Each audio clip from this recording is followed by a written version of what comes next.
রাহুল গান্ধীর ভারত জোড়ো ন্যায় যাত্রার সমর্থনে হরিশ্চন্দ্রপুর ১ ও ২ নম্বর ব্লকের কংগ্রেসের নেতাকর্মীরা রবিবার পদযাত্রা ও পথসভা করলেন। এদিন তারা হরিশ্চন্দ্রপুর কংগ্রেসের দলীয় কার্যালয় থেকে এই পদযাত্রা শুরু করেন।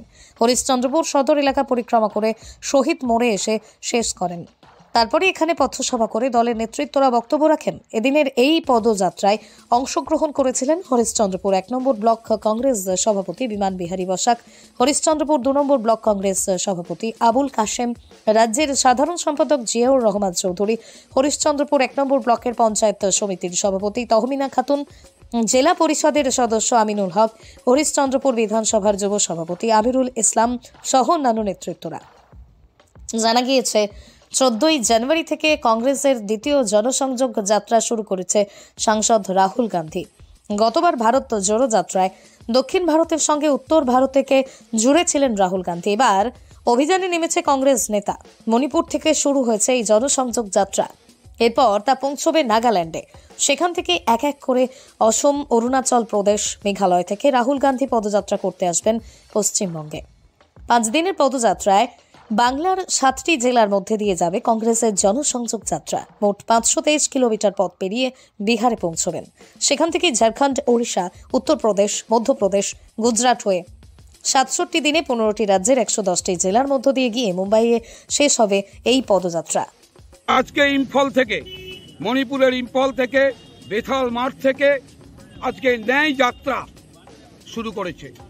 তারই সূচনা শুভারম্ভে আমাদের পিসিসি থেকে, আমাদের এআইসিসি থেকে নির্দেশ মোতাবেক আমরা আজকে এই ন্যায় যাত্রার সমর্থনে, রাহুল গান্ধীর সমর্থনে আমাদের আজকে মিছিল পথসভা আরম্ভ করেছি। কোন এলাকায় আপনাদের এই পথসভা হলো? এই এলাকা হরিশ্চন্দ্রপুর ১ নম্বর ২ নম্বর ব্লক হরিশ্চন্দ্রপুর থানাতে আমরা প্রায় ৫০০-৭০০ হাজার লোক নিয়ে আমরা এই ন্যায় যাত্রা আজকে শুরু করলাম।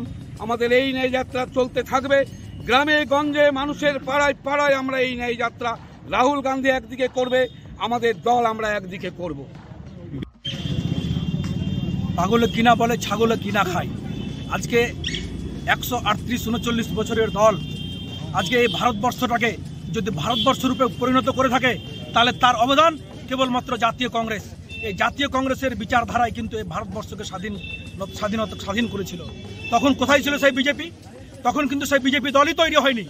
তাদের যে পৃষ্ঠপোষক আরএসএস, সেই আরএসএসের যে নেতা গডসে, তিনি সেই ইংরেজদের কিন্তু চাটুকারিতা করেছেন। তিনি সেই ইংরেজদের হয়ে কাজ করেছেন।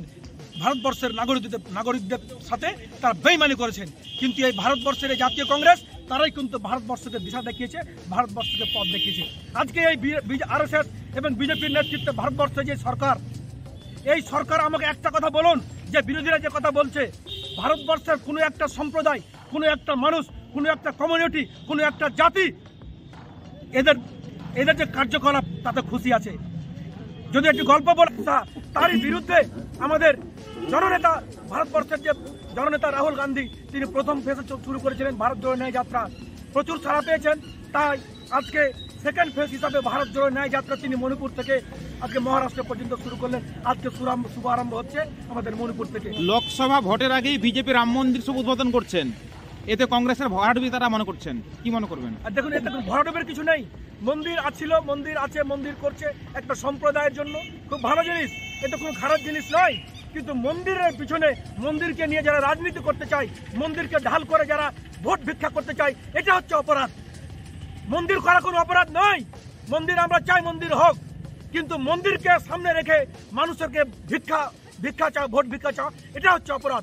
আজকে সেই অপরাধের বিরুদ্ধেই আমাদের নেতা রাহুল গান্ধী আজকে যে তিনি যে ভারত জোড়ো ন্যায় যাত্রা চালু করেছেন, মানুষের যে অভাবনীয় সাড়া আমরা যে সকাল থেকে দেখছি, এবং বিগত আপনার ভারত জোড়ো যাত্রার যে প্রথম ফেসে যে পুরো ভারতবর্ষে দেখেছে, পুরো বিশ্বের মানুষ দেখেছে কিভাবে সাড়া ফেলেছিল, আজকে সেইভাবেই সাড়া ফেলবে। রাহুল গান্ধীর এই নেই পদযাত্রার মধ্য দিয়ে আপনি ভারত জোড়ো যাত্রার মাধ্যম দিয়ে আগামী যে ২৪ লোকসভা, কংগ্রেস কতটা আশাবাদী?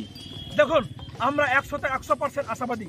আজকে রাহুল গান্ধীজি, আজকে বলুন তো, নরেন্দ্র মোদীজি আজকে প্রধানমন্ত্রী হয়েছেন প্রায় 10 বছর। তিনি একটা সাংবাদিক সম্মেলন করেছেন? একটা সাংবাদিক ভাইয়ের কি তিনি উত্তর দিয়েছেন কোশ্চেনের? একটিও দেননি।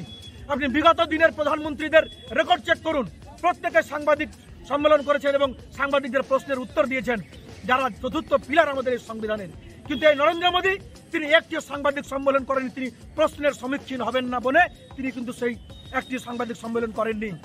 আজকে আমাদের সেই রাহুল গান্ধীজি যে ন্যায় যাত্রা চালু করছেন, তিনার ন্যায় যাত্রায় প্রত্যেকটা জায়গাতে তিনি প্রত্যেকটা কমিউনিটি, প্রত্যেকটা মানুষের সঙ্গে তিনি বৈঠক করবেন, তাদের সমস্যা শুনবেন এবং আমরা 100% আশাবাদী যেই মানুষকে যে ভালোবাসার যে তিনার যে চিন্তাধারা, মানুষের কাজ করার যে চিন্তাধারা, মানুষকে সঙ্গে নিয়ে যাওয়ার যে চিন্তাধারা, প্রত্যেক কমিউনিটি প্রত্যেক সম্প্রদায়ের মানুষকে সঙ্গে নিয়ে চলার যে চিন্তাধারা, অগ্রগতির যে চিন্তাধারা কেবলমাত্র রাহুল গান্ধী পারে। তাই আমরা 100% আশাবাদী এই ভারত জোড়ো ন্যায় যাত্রার মাধ্যমে আগামী যে 2024 সালে লোকসভা নির্বাচন, সেখানে জাতীয় কংগ্রেস দল অভাবনীয় ফল করবে এবং সেই সত্তায় বসবে জাতীয় কংগ্রেস দল, এই আশা রাখছি।